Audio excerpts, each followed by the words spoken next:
नमस्ते। आज आपके आगे शिव पुराण की कथा लेकर आए हैं। विंध्येश्वर संहिता प्रथम खंड तीर्थराज में मुनियों का समागम। चलिए शुरू करते हैं। तीर्थराज में मुनियों का समागम। श्री व्यास जी बोले, एक समय की बात है, प्रयागराज में संगम पर सभी ऋषि मुनि एकत्र हुए। उस समय वहां सूत जी पधारे। सभी ऋषियों मुनियों ने उठकर उनका स्वागत किया और बैठने के लिए आसन प्रदान किया। सबने हाथ जोड़कर उनसे निवेदन किया, हे मुनिवर, कलयुग में सभी मनुष्यों पाप ताप पीड़ित होकर सत्कर्म से रहित पर स्त्रीगामी पर निंदक आत्मज्ञान रहित नास्तिक देहाभिमानी दूसरों की हत्या करने वाले माता पिता के दोष रखने वाले और स्त्रियों के गुलाम हो जाएंगे।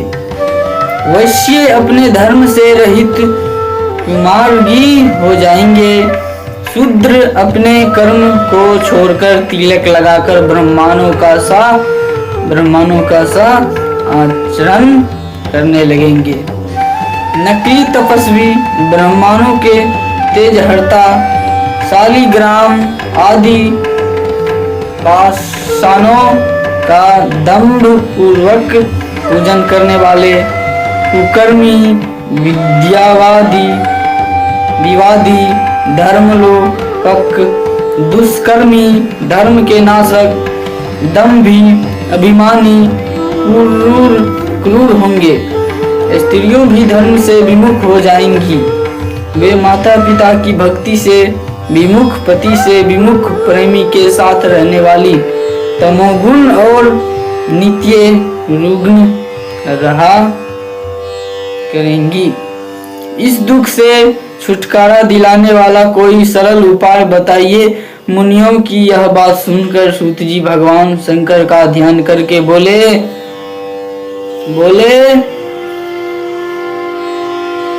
श्री सूत जी बोले, हे मुनिवरों, कलयुग के पापों को नष्ट करने वाला परमार्थदायक शिव पुराण वेदांत का सर्वस्व कहा गया है।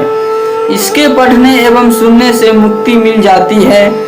व्यास जी का कहना है कि शिव पुराण का एक या आधा श्लोक पढ़ने वाला भी पापों से मुक्ति हो जाएगा। जो व्यक्ति सावधानी पूर्वक पूरा पाठ करेगा वह जीवन मुक्त हो जाएगा। इसका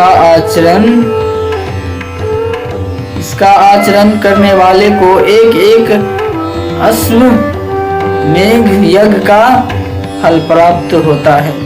भगवान शिव ने इसे स्वयं उपनिषद नीति समुद्र से मंथन करके निकाला है। इसलिए जो भी व्यक्ति इसका पान करेगा वह अजर अमर हो जाएगा। इसमें धर्म, अर्थ, मोक्ष और पाप चारों पदार्थों का विवेचन किया गया है। उनकी प्राप्ति का उपाय बताया गया है एवं शिव जी की लीला और सभी ज्ञान विज्ञान का समावेश है। भगवान शिव जी पहले इसमें 1,00,000 श्लोक रखे थे।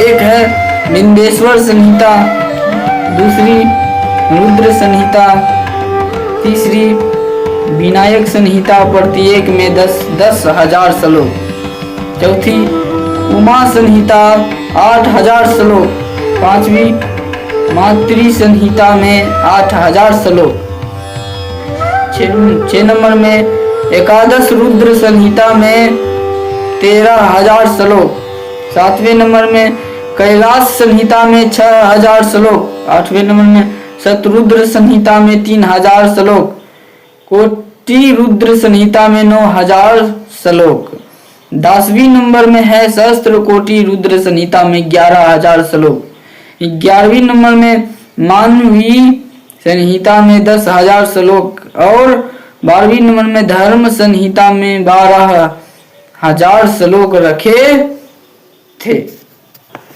परंतु इस कलयुग में जीवों के उद्धार के लिए भगवान शिव ने इनमें से कुल 24 श्लोक कर दिए हैं। परंतु इस कलयुग में जीवों के उद्धार के लिए भगवान शिव ने इनमें से कुल 24,000 श्लोक कर दिए हैं। अब इसमें बिंदेश्वर संहिता, रुद्र संहिता, शत्रुरुद्र संहिता, कोटि रुद्र संहिता, श्री उमा संहिता, श्री कैलाश संहिता और वायती संहिता रखी है। जो इन सब संहिताओं का पाठ करता है वह जीवन से मुक्त हो जाता है। यह सुमरन यह समस्त पुराणों में श्रेष्ठ और जीवों का कल्याण कारक है।